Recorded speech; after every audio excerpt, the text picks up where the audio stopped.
Assalamualaikum sobat semua, pernah dengar nama Tengku Kori? Penasaran siapa dia? Kalau dulu dia dikenal sebagai sosok yang garang, lantang membongkar nasab Ba'alawi, sekarang malah berbalik membela mereka. Lah, kok bisa? Perubahan yang terlalu drastis ini bikin banyak orang garuk-garuk kepala.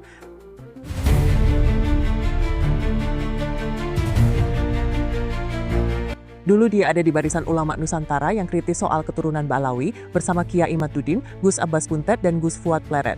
Tapi sekarang, tiba-tiba banting setir. Ini beneran dapat hidayah atau ada alasan lain di balik perubahan ini?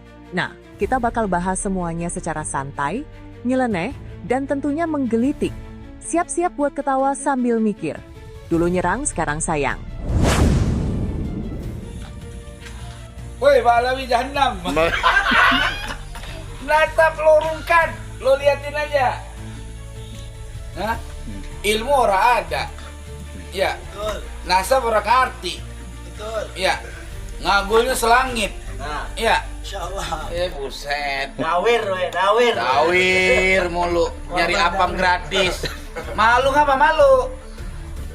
Udah, rungkan lo. Ngaku tuh bukan keturunan Nabi, ngaku keturunan Nabi. Tengku Kori dulu dikenal sebagai orang yang gahar dalam mengkritisi nasab Ba'alawi. Dia ada di barisan ulama Nusantara yang berusaha membuktikan secara ilmiah dan historis apakah klaim keturunan Nabi itu benar atau cuma strategi branding. Tapi sekarang, lah kok malah belok arah, dulu semangat banget ngebongkar, sekarang malah sibuk nambal. Ini ibarat orang yang dulu anti kopi, sekarang malah buka kafe sendiri. Lah yang benar yang mana? Apalagi ada video saat acara haul Habib Hasan bin Ja'far As-Segaf, pemimpin Majelis Nurul Mustafa, di mana Kori justru membongkar bagaimana strategi selama ini untuk menghancurkan Ba'alawi. Assalamualaikum warahmatullahi wabarakatuh. Alhamdulillah nahmaduhu wa nasta'inuhu wa nastaghfiruhu wa na'udzu billahi min shururi anfusina wa min sayyiati a'malina man yahdihillahu fala mudilla lahu wa man yudlil fala hadiya lahu. Ashhadu an la ilaha illallah wa ashhadu anna sayyidana Muhammadan 'abduhu wa rasuluhu la nabiyya ba'dah. Allahumma salli wa sallim ala rasulika sayyidina iklili Muhammadin sallallahu alaihi wasallam wa ala alihi wa sahbihi ajma'in, amma ba'du. Yang saya hormati dan ta'zimi, wabil khusus Al-Habib Abdullah bin Ja'far As-Segaf dan Al-Habib Hashim Habib Qasim bin Ja'far As-Segaf dan habaib lain, wabil khusus semua saja di sini, wabil khusus Habib Alwi ya, Al-Attas ya, ini sahibul balad Bekasi insyaallah, dan yang lainnya, kiai-kiai yang lain, Kiai Ainul Yakin, mata Allah fi kulli hayati. Saya nggak bisa sebutkan nama masing-masing karena maklumlah saya belum paham nama-nama di sini. Namun tidak mengurangi rasa hormat dan ta'zim saya. Wabil khusus kita fatihahkan hadiah pahala Fatihah kita kepada sahibul makam Al-Habib Hasan bin Ja'far As-Segaf. Mudah-mudahan beliau min ahli firdausi a'la. آمين يا رب العالمين. الفاتحة. أعوذ بالله من الشيطان الرجيم. بسم الله الرحمن الرحيم. الحمد لله رب العالمين الرحمن الرحيم مالك يوم الدين. إياك نعبد وإياك نستعين. اهدنا الصراط المستقيم صراط الذين أنعمت عليهم غير المغضوب عليهم ولا الضالين. آمين يا رب العالمين. Hadirin jamaah yang semoga min ahlil jannah semua, amin. Hadir saya di sini adalah merupakan salah satu bentuk tugas saya, yang mana dulu-dulu antum lihat bagaimana saya menghancurkan hati-hati Ba'alawi dan habaib semua. Saya datang atas takdir Allah subhanahu wa ta'ala, saya dimasukkan dalam golongan Imaduddin alaihi al-kadzab. Betul, tidak bohong itu. Jadi saya Allah masukkan ke situ dan saya tidak tahu apa-apa sebetulnya, demi ingin mencari suatu kebenaran. dan saya hadir membela tesis IMAD dengan penuh keikhlasan sampai hampir mati pula saya di Jember sama di Malang, ya kan? Itu semua apa? Allah yang maha tahu maksud hati saya punya. Akhirnya fillah yang dirahmati oleh Allah, teriakan saya demi teriakan saya menghancurkan hatinya habaib dan muhibbin. Mudah-mudahan menjadi fadilah yang akhirnya menjadi maghfirah dari Allah Subhanahu wa taala. Allah maha tahu maksud segala hamba ini, ya. Pada prinsipnya saya adalah pengkaji pengetahuan. Yang benar adalah benar, yang salah adalah salah, ya Habib. Tidak ada kemurkaan di dalam hati, ya Habib. Maka oleh sebab itu leluhur Ba'alawi selalu mencari saya, mencabut kebusukan di dalam hati saya. Setelah saya pulang ke Aceh 2 bulan, saya cari lawan. Saya kan cari lawan dulu itu, ya. Saya cari lawan debat supaya saya ini terlepas dari ikatan IMAD sebetulnya. Kan sering kali antum dengar di komentar saya dengan Wafi waktu di yang waktu ada diskusi di Robitoh. Nah itu saya kesal sama IMAD itu, kenapa dia nggak mau menyelesaikan tesisnya dengan orang-orang yang ilmiah. Di sini saya udah mulai kacau, saya punya hati ini benar nggak nih orang ini, jangan sampai saya tersesat pula kan. Pulang saya ke Aceh 2 bulan saya cari lawan, akhirnya saya berjumpa dengan saya punya guru saya tidak pernah menyetop saya, tetapi beliau bernasihat kepada saya, kaji kebenaran, kalau memang salah ya salah, kalau benar ya tetap benar. Tapi ku inginkan kau, kata guru saya, jangan nempel sama ilmu orang, tempellah ilmu sendiri, cari kebenaran dengan metodologi kau sendiri. Ilmu sudah kami berikan, tinggal kamu cari kebenaran. Jangan nebeng sama ilmu orang, artinya jangan ditunggangi orang. Itu saya pulang dari Aceh ke Bekasi itu selalu was-was, tapi saya belum menggubris was-was itu. Lalu ketika saya pernah mengungkapkan kata-kata yang enggak baik kepada Imam Al-Faqihil Muqaddam, itu baru tergoncang saya punya jiwa. Lalu tak lama saya fatihahkan kepada Al-Imam Abdullah bin Alwi Al-Haddad. Kan saya punya kitab itu semua, hatta kitab ilmu hakikat itu dari beliau. Saya punya kitab-kitab ilmu hakikat Imam Abdullah bin Alwi Al-Haddad. Saya fatihahkan malam Jumat, langsung saya punya kesimpulan. Dan subhanallah hari Sabtu malam Minggu kemudian saya berikrar di akun nyong Pemalang tuh.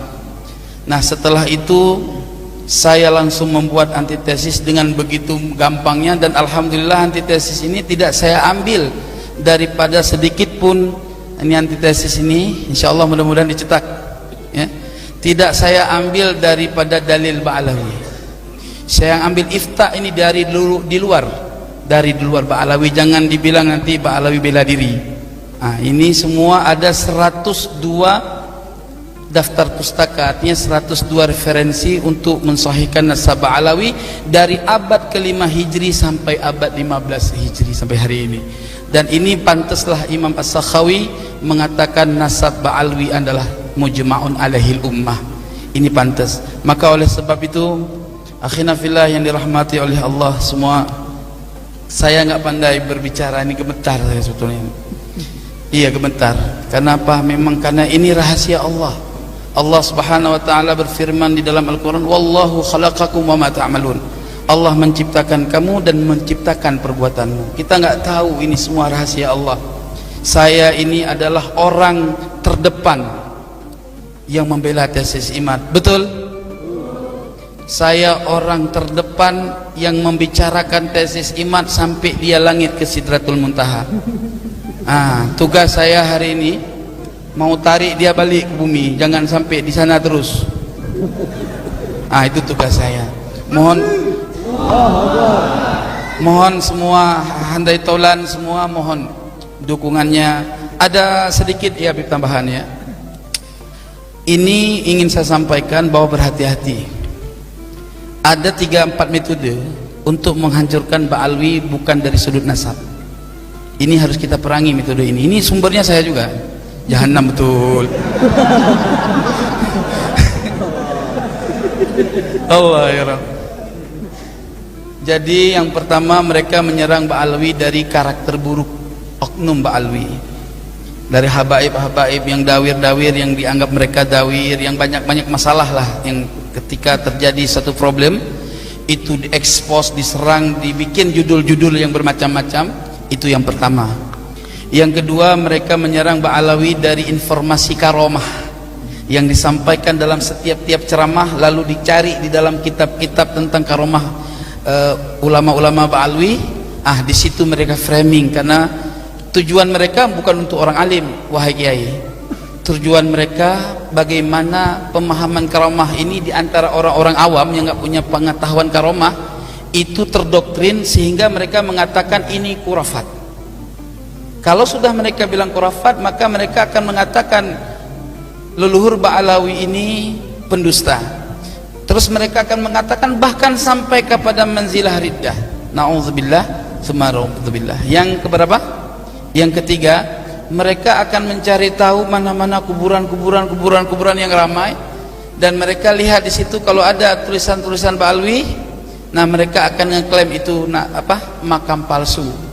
Sampai hari ini belum terbukti secara virtual makam itu dilakukan oleh habaib. Kenapa? Ini metodologi yang harus kita cari tahu sedalamnya. Apa metodologinya? Mereka temukan makam-makam palsu, lalu mereka klaim itu dari Ba'alawi, tapi dihancurkan buktinya. Coba berpikir, kenapa mereka hancurkan buktinya? Kalau bukan ini adalah niat untuk fitnah, lah saya langsung berlepas diri dari fitnah Masih Dajjal itu, karena saya ingat daripada hadis Nabi akhir zaman akan muncul Ruwaibidah. Apa Ruwaibidah? Orang yang berpakaian ulama, berbicara tentang agama, tapi mereka tidak pernah duduk untuk mujalasah dengan para alim ulama. Itu empat itu yang harus kita lawan. Jangan biarkan fitnah ini. Maka saya katakan, para habaib, ya, kami yang akan terdepan, antum duduk manis aja. Biar kami dengan ilmu yang akan melawan mereka. Saya sebagaimana dulu ketika saya membela tesis IMAD, saya rela mati. Kenapa saya sekarang mau membela kebenaran Ba'alawi, saya nggak rela mati? Bodoh saya. Tapi sekarang malah jadi bumper utama mereka. Ini mirip polisi yang dulu buru-buru maling, sekarang malah jagain malingnya. Dan yang lebih bikin dahi berlipat, sekarang dia malah menantang Kiai Imaduddin yang dulu jadi rekan seperjuangannya. Lah, ini muter baliknya lebih ekstrim dari U-turn di tikungan tajam. Asal-usul Qori dipertanyakan. Nah, makin seru. Menurut TIJ, Qori itu bukan asli Aceh, tapi dengar-dengar keturunan Bangladesh. Bahkan katanya, waktu tes DNA, haplogrupnya L bukan yang biasa dimiliki keturunan Nabi. Dulu dia disebut Sayyid Tengku Qori, sekarang malah naik level jadi Habib Qori. Lah, ini upgrade versi premium atau gimana? Menurut TIJ, di Aceh sendiri orang semacam ini biasanya nggak dianggap alias nggak dipakai. Lah, kelompoknya sendiri aja ragu, gimana orang lain? Ba'alawi pun pasti mikir, lah ini orang dulu nyerang kita habis-habisan, sekarang sok jadi pembela garis depan. Jadi ya wajar kalau orang-orang curiga. Ini perubahan karena mencari kebenaran atau mencari tempat yang lebih nyaman? TIJ menemukan kitab Ba'alawi dari abad ke-5. TIJ, gua nggak percaya. So dikit pun gua nggak percaya. Karena nasab dia aja bukan manuskrip zaman dulu, hasil beli. Nah, isbat nasabnya di Tuban. Ya, gitu Bin. Orang kayak dia, ya kan? Orang kayak dia nggak dipakai di sini di Aceh, Bang. Orang plimplan. Kalau di Aceh namanya orang 7 galehu. 7 kali zuhur dalam sehari. Orang di mana-mana dalam satu hari zuhurnya 1 kali. Nah, jadi aku nggak nganggap dia sebagai bangsa Aceh, walaupun dia koar-koar bangsa Aceh, gua nggak anggap. Bangsa Aceh itu seperti apa? Urang sigakeun, peten yang meban, sabe semanyang, pujo Rabbana. 500 juta buat yang bisa melawan tesis Imaduddin. Dengar-dengar nih, ada rumor kalau Qori bisa membantah tesis Kiai Imaduddin dan membuktikan kalau Ba'alawi benar-benar keturunan Nabi, dia bakal dapat hadiah 500 juta. Lah, kalau beneran segini hadiahnya, siapa yang nggak ngiler? Ini mah bukan cari kebenaran, tapi kayak kuis berhadiah. Tapi, ya wallahu alam, ini masih sekadar rumor. Tapi kalau beneran ada, bisa jadi ini salah satu alasan dia belok arah. Keluar dari PWILS gara-gara sakit hati. Ada juga kabar kalau Korrie keluar dari PWLS karena merasa Imaduddin lebih viral dibanding dia. Wah, jadi bukan karena debat ilmiah, tapi lebih ke faktor ego dan spotlight. Dari wajahnya aja kelihatan kalau dia tuh bukan berubah karena merasa salah menyerang Mbak Alawi dan dapat petunjuk, tapi lebih ke kecewa dan sakit hati. Orang yang gampang berubah-ubah kayak gini ya, kita patut curiga. Beneran cari kebenaran atau cuma cari panggung dan cuan? Kesimpulan, pelin-pelan dan pencari panggung. Dari dulu, banyak orang yang berubah haluan karena berbagai alasan. Tapi perubahan Korrie ini terlalu mencolok dan bikin banyak orang bingung. Kalau dari awal memang niatnya mencari kebenaran, ya fair lah. Tapi kalau ada faktor lain, wah, jadi bahan obrolan menarik nih. Gitulah kisahnya, dulu garang sekarang balik arah. Ujung-ujungnya, ya, entah cari panggung, cari cuan, atau sekadar pengen diperhatiin.